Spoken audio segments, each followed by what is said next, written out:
Super Bowl 56 is in the books, ending the longest season in NFL history. How did the new guys perform in the expanded 285-game slate? I'm taking a division-by-division look at each team's rookie class, providing grades and analysis on year one production. First up, the AFC West. Kansas City's grade is all about maximizing picks. The Chiefs sent their first-round pick in 2021 and other selections to Baltimore to acquire left tackle Orlando Brown, and those were assets well spent. Then they nailed their second-round pick by choosing Nick Bolton, a Pro Football Writers of America all-rookie team selection who graded out as the 13th best linebacker in the league per Pro Football Focus. Kansas City followed that up by finding its center of the future in Humphrey, who began his NFL career by performing better than any other player at the position per PFF. He also earned PFWA All-Rookie honors. That was the rookie. That was Creed Humphrey. And finally, a premier Day 3 find came in the form of Trey Smith, who teamed with Humphrey and Joe Thuney to make an excellent interior trio. Smith also earned PFWA All-Rookie recognition and will be an important part of Kansas City's offensive line for years to come. For a limited time, save up to $400 when you join or add a line with Google Fi. Sign up today. We should file a claim. Just did. Well, the Broncos certainly knocked their first two picks right out of the park. Patrick Surtain II quickly validated Denver's selection of him with his first career interception in Week 2. He finished the 2021 season with 4 picks, made the PFWA All-Rookie team, and was Pro Football Focus's 41st graded corner, and just behind Colts Pro Bowler Kenny Moore. Running back Javonte Williams is Denver's long-term answer at the position, having averaged 4.4 yards per carry while scoring 7 scrimmage touchdowns and breaking 1,200 scrimmage yards. He's also a fan favorite. Quinn Miners has a promising future ahead of him after appearing in 15 games, including 9 starts, and earning a top 40 PFF grade among guards. Ohio State product Baron Browning was an effective player, transitioning from a special teams contributor to a starter from Week 8 onward. Caden Stearns figures to replace Kareem Jackson, who was 33 years old and headed toward free agency, and he showed potential with a couple of interceptions in his first season in 2021. Jonathan Cooper was a nice Day 3 discovery, tallying 38 tackles, including 4 for loss, and 2.5 sacks as a rotational player while also filling a special teams role. The Raiders' biggest swing and miss came with their most valuable pick. Most everyone saw Alex Leatherwood as a player who was taken ahead of where his evaluation suggested he should have been, and he ended up playing as such, eventually moving to guard, where he appeared to be a better fit during his rookie season. As for the rest of the class, a good portion stepped up at different times. Safety Trevon Mayrig was an effective player for nearly the entire season, finishing with a top 25 Pro Football Focus grade among all safeties, ahead of the likes of Jeremy Chinn, Juan Thornhill, and Kyle Duggar, while also earning PFWA All-Rookie honors. Divine Diablo progressed from a special teams player to a starting linebacker right around the time the Raiders began their frantic playoff push and should be penciled in as a starter in 2022. Malcolm Kuntz was another late bloomer, not seeing the field until Week 13, but recording a sack in each of his first 2 games. While Nate Hobbs was an excellent late-round find, but the good vibes from his impressive rookie season were overshadowed by off-field issues in early 2022. The debate between Rashawn Slater and Penei Sewell didn't gain a ton of steam during the draft process, but after one season of play, they're a lot closer than most likely expected. Slater was a stellar tackle from the start of his NFL career, finishing as the 8th highest graded tackle in the league, while Penei Sewell finished 23rd. Slater also earned PFWA All-Rookie Team honors in his first season. The Chargers now have a trustworthy tackle in place to protect Justin Herbert. Asante Samuel Jr. began his NFL career on a strong note, but ended up fighting through a tumultuous season that included time missed due to injury. Josh Palmer finished 5th on the team in targets and put up strong production when helping to fill in for Keenan Allen and Mike Williams down the stretch. Touchdown, Josh Palmer! If you have more than $10,000 in the bank and you don't know this, I can promise you that you're missing out on the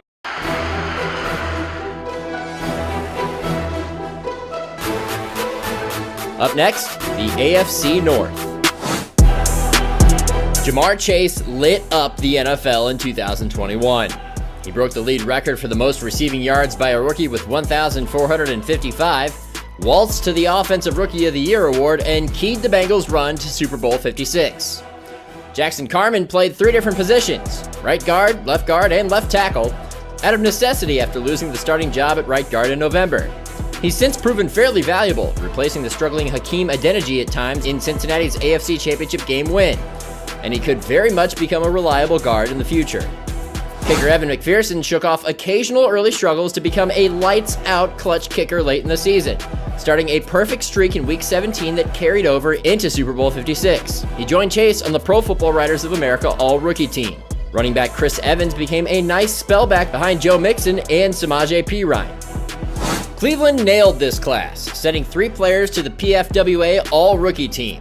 The Browns landed a stellar young corner in Greg Newsome, who improved significantly over the course of his first season. Newsome blanketed opposing teams' top receivers opposite Pro Bowler Denzel Ward and landed on the PFWA All-Rookie team. Also receiving that honor was linebacker Jeremiah Owusu-Koramoah, a lightning-quick defender who earned some early recognition as a potential Defensive Rookie of the Year candidate before he was slowed by an ankle injury. Despite tailing off, Owusu-Koramoah still finished with the second most tackles among all Browns defenders. Receiver Anthony Schwartz flashed big play talent thanks to his premier speed, but he needs to improve his hands if he is to carve out a bigger role in Cleveland's passing game going forward. Safety Richard LeCounte showed promise early in the season, but was torched by the Packers' Davante Adams in Week 16 before finishing strong in Week 17. Finally, running back Demetric Felton excelled as a pass-catching back, scoring 2 touchdowns on screen passes in a limited role, while also making the PFWA All-Rookie team as a punt returner.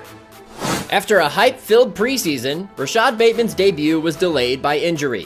While he finished with a decent rookie campaign, Bateman also averaged less than 50 yards per game, leaving Ravens fans still hungry for a game-changing receiver. Odafe Oweh stormed out of the gate with 3 sacks and 2 forced fumbles in his first 5 games. And though he cooled off down the stretch, he secured a spot on the PFWA All-Rookie team.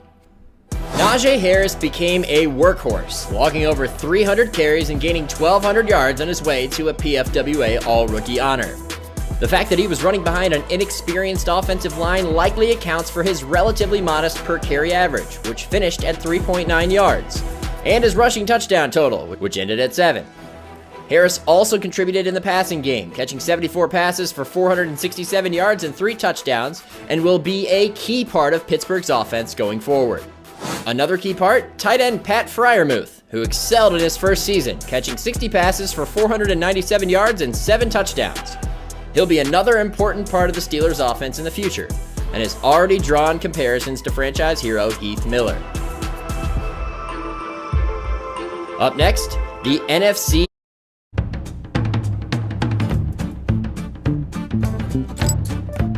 East. Dallas hit a 450-foot home run with its selection of Micah Parsons, going with the best player available over a clear need at 12th overall and reaping the rewards. Parsons won Defensive Rookie of the Year and earned first-team All-Pro and Pro Bowl honors, completing a trifecta that has him entrenched as a key defensive star for years to come. Most of Dallas's positive grade is built on the massive success of the Parsons pick, as it's more of a B class without the star linebacker. Defensive tackle Osa Odigizua played in all but 1 game, recording 2 sacks and 36 tackles, including 6 for loss. Devontae Smith was what Jalen Reagor could not be in 2020, a difference-making rookie receiver. Smith averaged 14.3 yards per reception, flirted with 1,000 yards overall, and caught 5 touchdowns to kick off a career filled with exciting potential. He's the jewel of this class for Philadelphia and might have beaten out Jalen Waddle for a spot on the Pro Football Writers of America All-Rookie team if Philadelphia had a better passing offense. Landon Dickerson was forced into action early in the season and ended up exceeding expectations, ranking among the top 25 guards in Pro Football Focus grades and building a case for optimism going forward. The Eagles certainly have their starting left guard in Dickerson, who was listed by PFF as Philadelphia's early breakout candidate for 2022. Defensive tackle Milton Williams played over 450 defensive snaps, recording 2 sacks and 6 tackles for loss. He made an impression on older teammates and has a promising future. Running back Kenneth Gainwell was a very exciting, versatile playmaker who rushed for over 4 yards per carry and 5 rushing touchdowns. He also caught 33 passes for 253 yards and another score in Philadelphia's backfield rotation. Into the end zone. Touchdown for the Eagles. The Giants' entire 2021 season can be summarized by Kadarius Toney's rookie campaign. The first-rounder struggled to stay on the field due to multiple injuries, but when he was available, he occasionally exploded. as in his 10-catch, 189-yard performance in Week 5. He just wasn't available enough to make a significant difference for a struggling offense that saw its coordinator fired during the season. Tony could still make this pick look like a home run, but there's a lot of boom or bust potential. The Giants nailed the selection of Azeez Ojulari, who led the team in sacks with 8 and figures to be a key part of this defense for years to come. Jones will flip it to Kadarius Toney. Toney wants to throw it, and he's able to complete. Jamin Davis arrived to Washington with much fanfare, rocketing up draft boards thanks to his premier athleticism, but he was slow to adjust to the NFL. That doesn't mean his future isn't still bright. He just didn't provide the expected return as a rookie.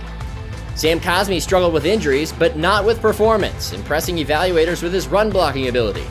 He'll need to be better in the passing game, but he provided enough proof for Pro Football Focus to name him as the Commanders' early breakout candidate for 2022. De'Ami Brown played less than 35% of offensive snaps and didn't live up to the hype as a rookie, but Taylor Heineke's replacement of Ryan Fitzpatrick likely had something to do with that. Brown flashed his potential and could make progress in his second season. Tight end John Bates stepped into a starting role following the loss of Logan Thomas and Ricky Seals-Jones to injuries, catching 20 passes for 249 yards and 1 touchdown. He could produce at a higher rate with a larger full-time role, if that's what the Commanders have planned for him. Meanwhile, you got John Bates with some tough running. Next up, the NFC South. Kiehl's Ultra Facial Cream, the 24-hour hydrator that provides 2.3 times more hydration. If you want to get into crypto, you need to check out Coinbase. Coinbase is the primary platform for buying, selling. Despite Atlanta's struggles, Kyle Pitts lived up to the pre-draft hype. The tight end shredded defenses, catching 68 passes for 1,026 yards and earning a spot on the Pro Football Writers of America All-Rookie team. The only lowlight? He scored just 1 touchdown in 2021. Pitts will be an essential part of Atlanta's offense for years to come, well after Matt Ryan walks away from football. Adetokunbo Ogundeji provided Atlanta with great value as a rookie, and the Falcons staff seems to think highly of him after 1 season. He's on track to become a key part of Atlanta's defense. Pete Werner was the latest Ohio State product to play well in New Orleans, finishing as the 6th-ranked linebacker in defensive grade per Pro Football Focus. He'll play a larger role in the future, especially if the Saints can't find a way to keep Quan Alexander. Paulson Adebo had some bright spots, recording 2 interceptions in his first 5 games, but also battled the ups and downs typical of a rookie corner. He'll continue to play a key role that could expand in 2022, with the Saints turning over some of the roster for salary cap purposes. Ian Book's only game action came with short notice because of positive COVID-19 infections, and it ended up being a dreadful 2-interception experience. The Saints have to answer the quarterback position, and Book doesn't appear to be ready to take over. J.C. Horn's promising rookie season met an unfortunate premature end due to injury after just 3 games. Horn still showed the potential that made him a top 10 pick though, intercepting a pass in his second professional game. He just needs to get healthy. Terrace Marshall had an exciting preseason, then suffered in part because of Carolina's revolving door at quarterback. It's tough to judge his performance when considering the instability under center, and I remain high on his potential in this offense. Brady Christensen's fit will remain a debatable topic as long as Matt Rule is the coach in Carolina, but he should be a part of the Panthers' starting offensive line in the future. Like Marshall, tight end Tommy Tremble was underutilized in his first season as part of an anemic offense that saw its offensive coordinator relieved of his duties during the season. A better scheme and quarterback should help Tremble produce at a higher rate in the future. Chuba Hubbard ended up manning a larger role than expected thanks to Christian McCaffrey's latest injury, and flashed the potential that made him a fan favorite at Oklahoma State, but he still averaged just 3.6 yards per carry. He's a spellback when McCaffrey is healthy, which fits his draft position. Joe Tryon-Shoyinka played a rotational role as an edge rusher slotted behind Jason Pierre-Paul and Shaquille Barrett, but flashed potential of becoming a productive full-time starter in the future. Even though he didn't pop as much as some of the other first-rounders, he was Tampa's best pick by a long shot. Wilson sails that and it's picked off. Let's go, Waddle. Holmes has that one. That's Gregory Rousseau. Following a disappointing season from the Buffalo defense in 2020, Brandon Beane and Sean McDermott clearly went into the 2021 draft seeking more edge juice, ultimately spending their first 2 picks on a pair of defensive ends. Gregory Rousseau got off to a hot start, then slammed into the rookie wall, but still started all 19 games, including the playoffs. Terrell Basham was another matter. With Jerry Hughes and Mario Addison past their prime and set to hit free agency, the Bills need Rousseau, Basham, and 2020 second-rounder A.J. Epinesa to make the leap in 2022. One guy who already seems to be a keeper? Tackle Spencer Brown. He started 12 games, including both playoff contests, and looks to be a reliable lineman for the future. Zach Wilson just did not look like an NFL quarterback in year one. The number 2 overall pick finished dead last among qualified quarterbacks in passer rating, second to last in QBR, and in the nether regions of Pro Football Focus's QB grades and Greg Rosenthal's final rankings. Wilson has the skills necessary to succeed, but he has a steep climb ahead of him. As for the rest of the class, the Jets enjoyed positive returns on their next 3 selections. Elijah Vera Tucker made the Pro Football Writers of America All-Rookie team as an athletic left guard who's a weapon in the run game. Receiver Elijah Moore, New York's only pick on day 2 of the draft, missed multiple games due to injury, but when he did play, he showed plenty of promise. Running back Michael Carter also dealt with injuries, but the 4th rounder was easily New York's best backfield weapon as a runner and receiver. And another guy with the same name, defensive back Michael Carter, also produced as a nickelback, rounding out a solid group of young contributors. Mac Jones outperformed expectations as a rookie and ended up being the best of the bunch in his first season, guiding the Patriots to a return to the playoffs. Christian Barmore was also a wise selection, proving to be a round 2 coup with 48 quarterback pressures per Pro Football Focus. Ramondre Stevenson provided a victory for those staunchly against spending a high pick on a running back, finishing as Pro Football Focus's highest graded rookie runner while also showing shades of LeGarrette Blount in his first year with the Patriots.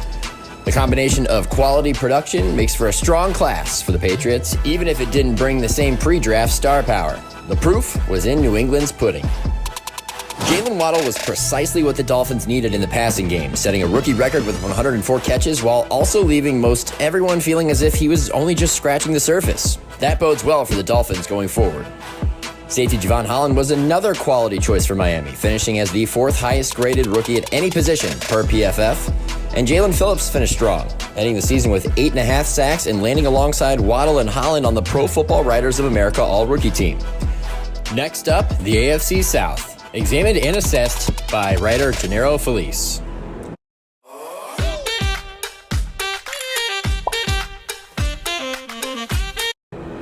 Amidst all the negative energy, the 2021 rookie class served as a beacon of hope in Houston. Despite not going on the clock until the 3rd round, the Texans unquestionably boast the AFC South's most productive rookie class. Quarterback Davis Mills produced some sparkling numbers in his final 5 starts of the season, and even outdueled quarterbacking darling Justin Herbert in a shocking upset of the Chargers. With his play down the stretch, Mills gave the Texans plenty of reason to ride with him as their starter entering 2022. And solid returns from receiver Nico Collins, tight end Brevin Jordan, and defensive tackle Roy Lopez rounded out the division's best group.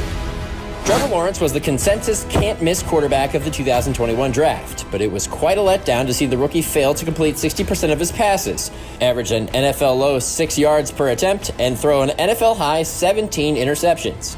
His passer rating of 71.9 finished south of every qualified passer besides a fellow passenger on the rookie struggle bus, named Zach Wilson. Lawrence also wasn't operating in an even close to ideal situation, which cannot be excluded from his evaluation. As for the rest of the group, cornerback Tyson Campbell steadily improved over the course of his debut campaign as a 14-game starter, while tackle Walker Little and safety Andre Sisco both finished the season with quality play in the starting lineup. It's not all bad, but it's a long road back to contention for the Jaguars. Kwity Paye was a major get for the Colts in this class. Paye started 15 games and logged 642 snaps, 80 more than the rest of the Colts class combined. Paye's backstory is certainly worth hearing, and his production in the second half of the season was impressive, recording 4 sacks between weeks 9 and 17. He earned Pro Football Writers of America All-Rookie honors, and he's on an upward trajectory. A first-round risk taken on cornerback Caleb Farley, who was coming off of a back surgery that was the latest note in a lengthy injury history, did not pay off when Farley was only able to play in 3 games before another injury ended his season. Tennessee scored a stud in the 3rd round, though, in Elijah Molden, who appeared in 16 games and made 7 starts while handling slot corner duties in Mike Vrabel's much-improved defense. Next up, the NFC North, examined and assessed by writer Gennaro Felice. Penei Sewell's acclamation to the NFL didn't come without early struggles, but after starting the season in his familiar spot of left tackle, a shift back to the right side went off without a hitch. In his final 8 games of the season, Sewell allowed just 1 sack while continuously blowing open holes in the ground game. Detroit landed a stud in the tackle they selected over eventual Offensive Rookie of the Year Jamar Chase and found its own pass-catching talent in 4th-rounder Amon-Ra St. Brown, who exploded down the stretch to set up a promising second season. The rookie from Southern Cal with a nice grab and then fighting to get to the end zone. Eric Stokes was thrown into the fire earlier than most everyone expected, and he rose to the occasion. Stokes allowed a 79.1 passer rating per Pro Football Focus and shut out hulking Seahawks receiver DK Metcalf in Week 10. He endured the typical struggles of a rookie corner, but has the Packers pumped about his future. Green Bay received 16 starts from 4th-rounder Royce Newman, who allowed just 1 sack in his final 8 games. Chicago has its quarterback of the future in Justin Fields, who fought through significantly more adversity than a typical rookie quarterback. Still, the 22-year-old flashed rare traits with his arm and legs, despite the fact the since-fired Matt Nagy didn't always put him in the best position to show them off. The skill set is highly enticing. Now it's up to the new coaching staff to cultivate consistency. Beyond the marquee-topping first-round pick, Chicago's 2021 draft haul was a mixed bag in year 1. Running back Khalil Herbert and cornerback Thomas Graham looked like 6th-round steals, albeit in a much more limited sample size for the latter. Minnesota sensibly could have taken Christian Darrisaw at 14 overall, but the Vikings traded down, scooped up a pair of 3rd-round picks, and still nabbed Darrisaw at 23. A nagging groin injury ultimately cost him his first month of the regular season, but he took the starting left tackle reins in mid-October and acquainted himself pretty darn well, until an ankle injury cost him 2 games in December. The problem with this draft class? The remaining 10 picks. Kene Nwangwu also deserves some ink for his potency as a kick returner, having posted touchdowns of 99 and 98 yards in 2021. Nwangwu is going to take it all the way. Next up, the NFC West, examined and assessed by writer Gennaro Felice.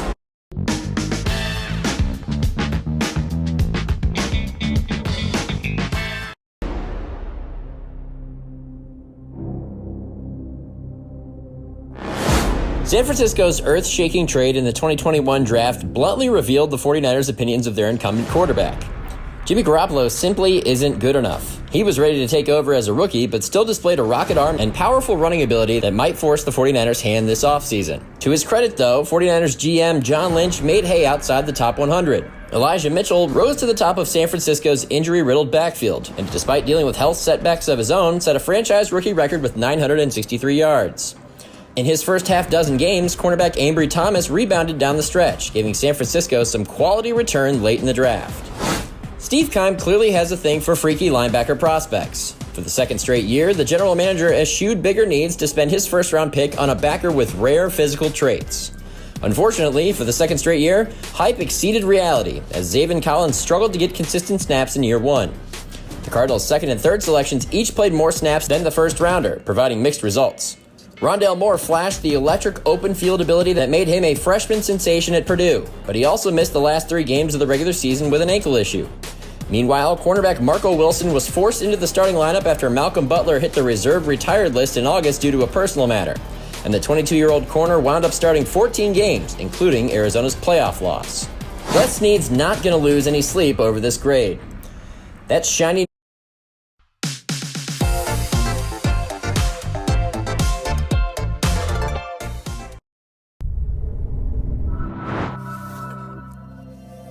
Afterbomb by Glossier.